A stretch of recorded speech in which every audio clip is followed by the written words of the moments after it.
Welcome, marketing chefs. I've got something truly special cooking in our Omni-Channel oven today. Marketing Kitchen TV Live, episode 14. Up next in the Marketing Kitchen.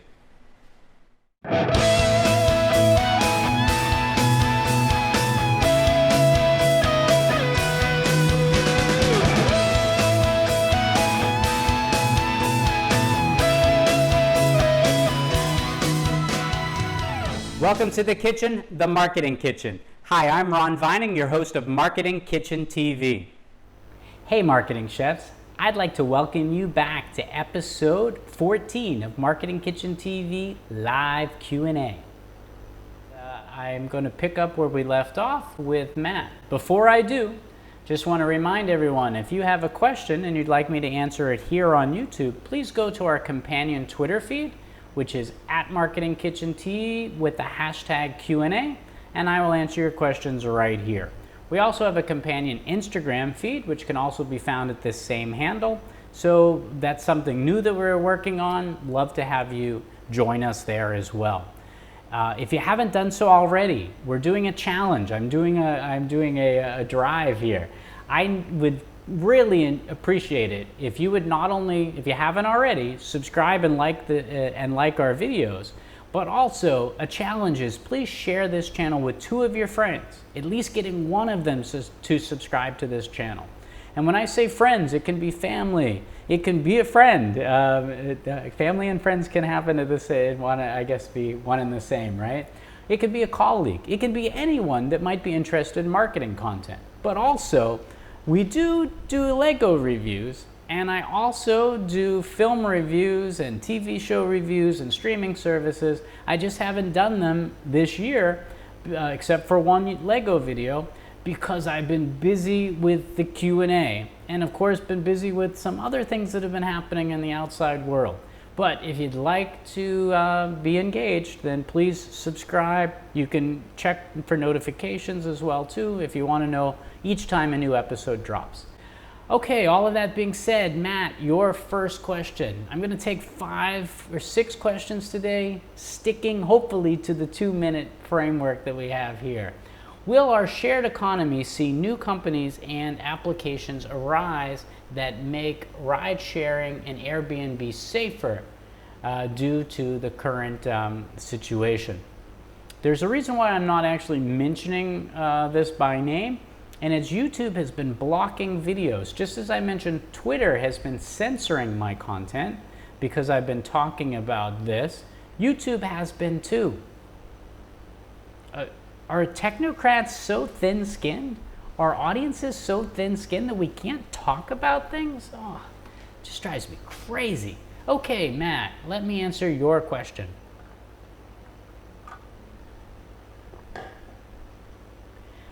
Will ride-sharing see new companies and applications arise that make, will our shared economy see new companies, applications arise that make ride-sharing and Airbnb safer? I would think that Airbnb and whether it's Lyft or whether it's Uber or whether it's Grab, trying to think of the name of some of the other ones. We've got a bunch here in Asia that you don't have over in the West. We got Didi in China.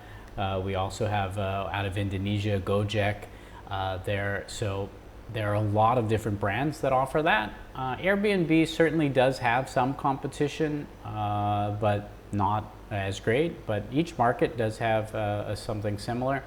I'm thinking that we will start to see within the app more so than there being a third party. Now, Matt, always, whenever think about SWOT, right? Whenever there's a crisis situation and a brand has a weakness, so there's threat. Whenever there's a threat, whenever there's a crisis, whenever there's a weakness, there's an opportunity. So there's an opportunity for a competitor to come into the marketplace, somebody that is offering something new, or maybe somebody, as you're suggesting, that's offering an add-on to that will enhance that service, which will eventually end up being acquired, I would guess, by that company. So there's a lot of opportunities that will arise as a result of what's going on to make all of our lives safer. And again, I'm always concerned when people are talking about not you, I'm just saying when we start talking about, so in the wake of say 9/11, a lot of security measures, unnecessary ones, and privacy violations were put in place in the name of safety. When people are scared, they tend to not put up as much of a fuss as they would when all things are normal. But the problem is that when things return to normal, it's very hard to get your freedom back once you've given it away. So just a piece of caution there, not to you, Matt, but just in relation to that. But yeah, I see this as an opportunity for these brands to step up, but then potentially competitors or partners to result as well. Camilo, you ask, training can be a tedious process for a new employee. Do you think VR technology can help the training process and ultimately lead to more effective marketing? Training can be a tedious process for a new employee. Do you think VR technology can help the training process and ultimately lead to more effective marketing? Yeah, and let's talk about that. I have been a VR naysayer, so it's not that I'm opposed to VR, but people have predicted that VR is going to be a huge success for so long now, and I've continued to tell everyone, because remember, one of the hats that I wear, I'm a futurist marketer, right? And so as a futurist marketer, one of the things that I do is I predict what are the new trends or what old things are going to come back. What should brands be utilizing, or what are corporations, enterprises, whatever, to engage with their customers, their consumers, whether it's B2B or B2C. All right, sorry for that. But this plays into this. So all of that being said, well, first of all, I think, so do you find training to be a tedious process? If that's the case, then the company isn't doing a good job to start with. So, I mean, I do a lot of corporate training, and I train at conferences that I speak at too. I'll do quick masterclass session, but I'll do 3-day masterclasses with some corporations. And I guess you could interview them to see whether they find that tedious or not. But there's many methods of delivery to make education more exciting, whether that's utilizing different tools or not. I do a lot of hands-on application, so just like the assignment that I give in my classes, you might find that tedious, but I see that the best way to train each and every one of my students to be a social marketer, to actually be on LinkedIn, Twitter, and YouTube. I can't think of a better way to train you than to force you onto the platform itself. Now, as far as VR goes, VR is a fantastic simulation tool that I think it's a bit of a novelty though, and the novelty can be a bit of a distraction. And I think about, so to answer the question though, I mean, flat out the answer is yes. VR technology can certainly help the training process. VR can certainly lead to effective marketing. It certainly is still a gimmick today. It has received a bit more adoption, but it's still a gimmick. I have a video. You can find the image, the thumbnail. I talk about Darth Vader Immortal, and then I have a VR headset, and I think there's a drone. Anyway, I'll link that in up here. So you don't have to find it. I'll put it right here for you, where I talk a little bit more about the use of VR. Again, training shouldn't be tedious. I know that it can be for both the trainer and the audience. And I know that sometimes training it might not be effective. One of the things that I do as a corporate trainer is I will do a whole audit of the team that, say, the corporation wants me to train, so that I understand where their skill set is at before the training, so that I create exercises or activities and content that will get them to where they want to go. Again, going back to what I always talk about objective, right? Audience, message, and then the channel. So if my channel is live training, then my message is going to have to be what I can deliver live in a classroom or in a boardroom or on a stage, or in a webinar or wherever it might be, right? And again, channel. So what message can I be delivered on that channel? What tools do I have available? Is it VR? Is it people utilizing their mobile devices like iClicker or different things? Is it PowerPoint slides? Is it video? Is it going to be hands-on application or exercises? I do a lot of that. And then of course we go to the audience, right? So again, that audit, that analysis that I do to find out who they are. But then even before that, it's about the objective. So what is my client? What is my client's objective? What do they want me to have accomplished?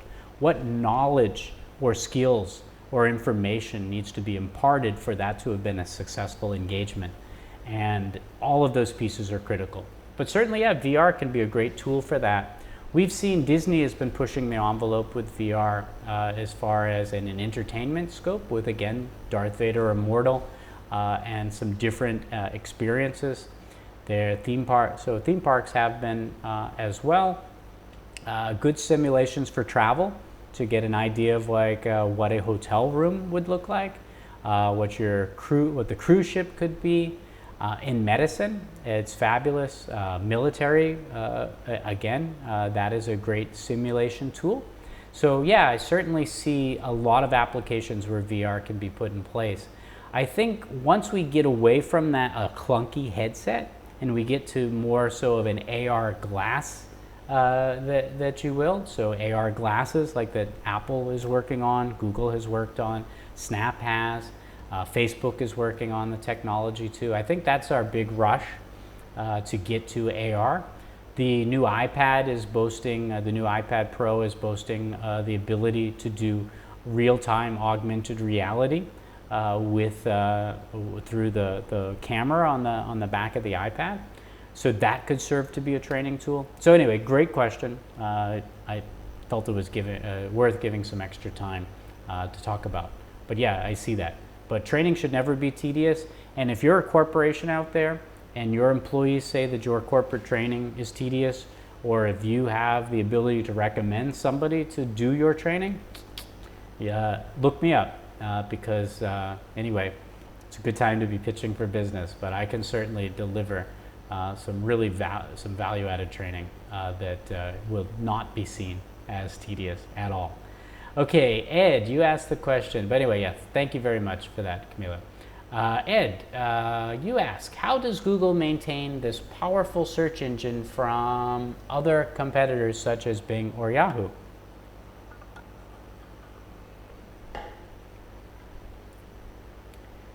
There can be only one. Okay, how do they do that? Well,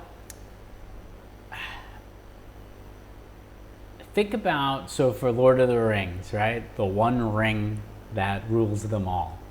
What had happened is that, and Google was not the first search engine, right? We had Ask Jeeves. Oh, geez, I just was thinking about all of them. Mother. There was, Mother was a early search engine. And Ask Jeeves was another one.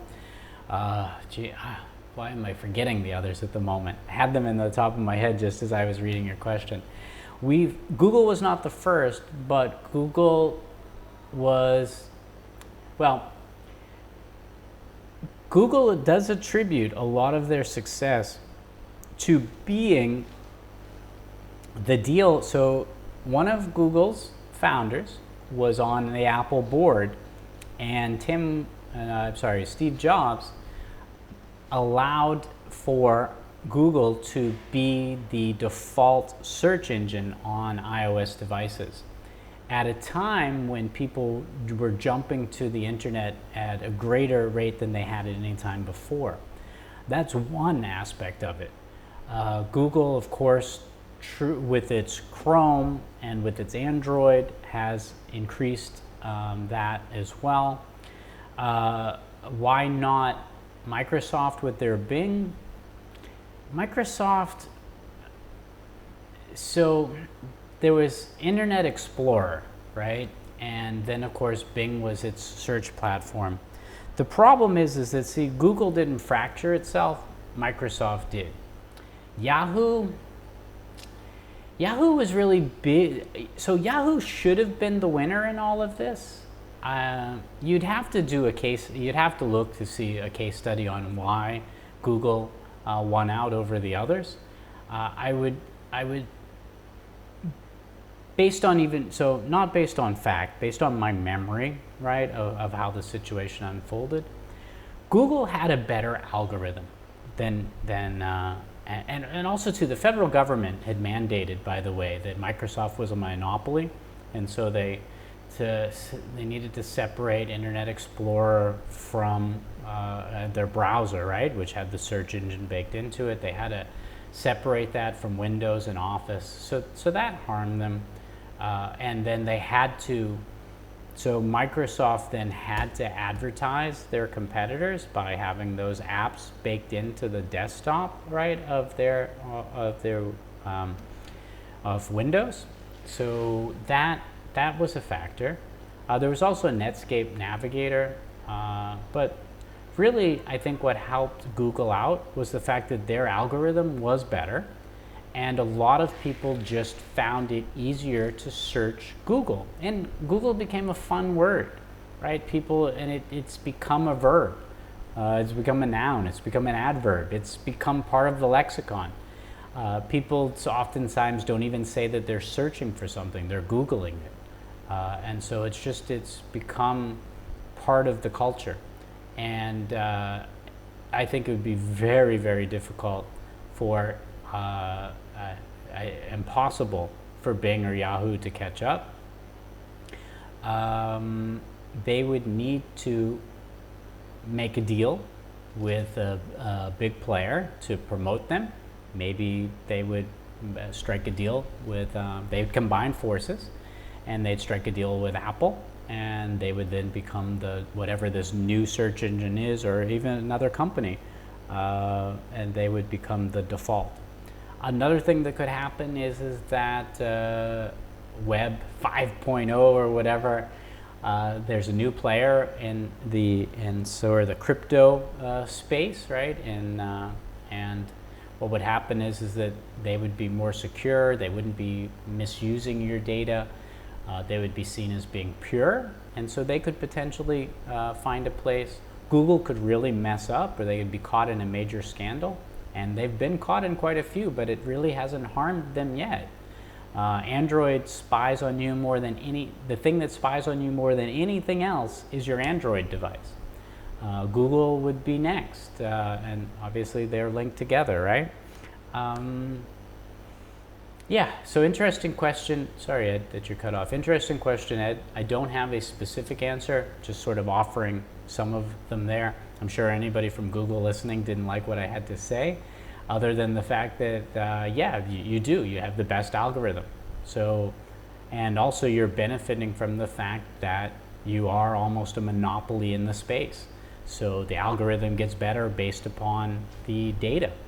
And Google doesn't stop. They're always tweaking it, and they're always making it advantageous to them and their ad-supported platform as well, which is bad for the consumer in the sense that their data is being potentially misused, but it's good for better search results. And if I'm a marketer, I'm going to go to Google over Bing or Yahoo because I know that most people are utilizing, I don't have the breakdown of the numbers off the top of my head, but yeah, most people are using it, so why wouldn't you? You'd be buying keywords from them, not from Bing or Yahoo. You'd be advertising on them, not Bing or Yahoo. Now, myself personally, I will tell you a strategy that I do.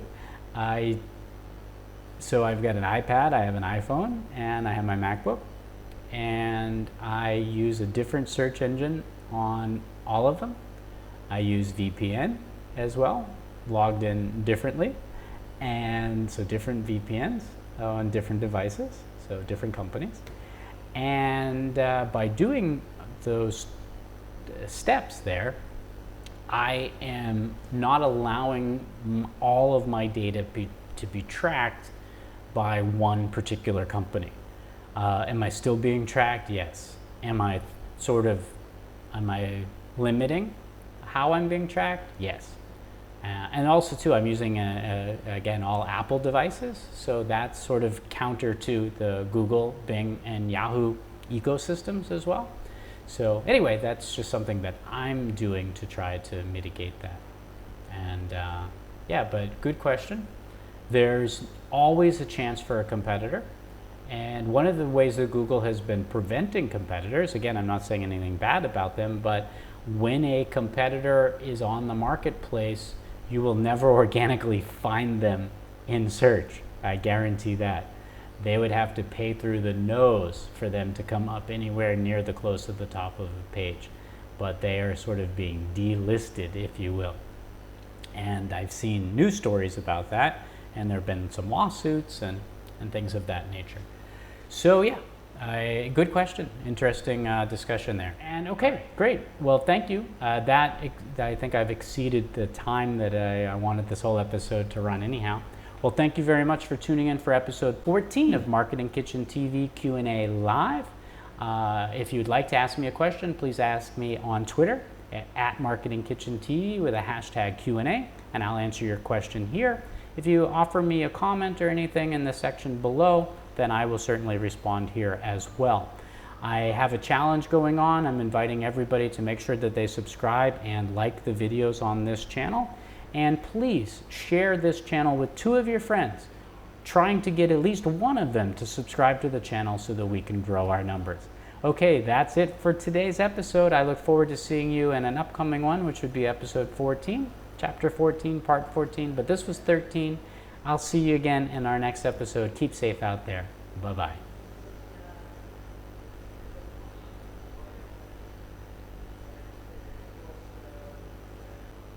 Thank you very much for your questions. Because some of the episodes went really long, what I've decided to do is take episodes 11, 12, and 13 and divide them up. So I'm actually, out of the 3 that I recorded, I'm going to get 11, 12, 13, 14, 15, and 16. So I'm going to take 3 long videos and I'm going to make them into 6 shorter videos. So I'll try to sync up the endings to make sure that you know which was which, beyond what you'll see in the thumbnail and also in the description. But if you hear me call it an episode number that it isn't, it's not you hearing things, it's not me being crazy, it's because I decided to cut them up to make them shorter runtime for each of you. As a reminder, if you would like me to answer your question here on Marketing Kitchen TV, all you need to do is go to @MarketingKitchenTV on Twitter, utilize the hashtag Q&A, and I will answer your questions right here. Just a reminder before I let you go, my challenge. The challenge is, please share this channel with 2 of your friends. That would be 4. Share this channel with 2 of your friends so that maybe one of them will subscribe, because I want to grow the subscriber base over the next month or so. So if you could help me with that, I'd really appreciate it. All right, thanks a lot for watching episode 14. I hope you enjoyed this episode. Remember, there's always fresh content simmering on our storytelling stovetop. So whatever happens in this kitchen shouldn't stay in this marketing kitchen.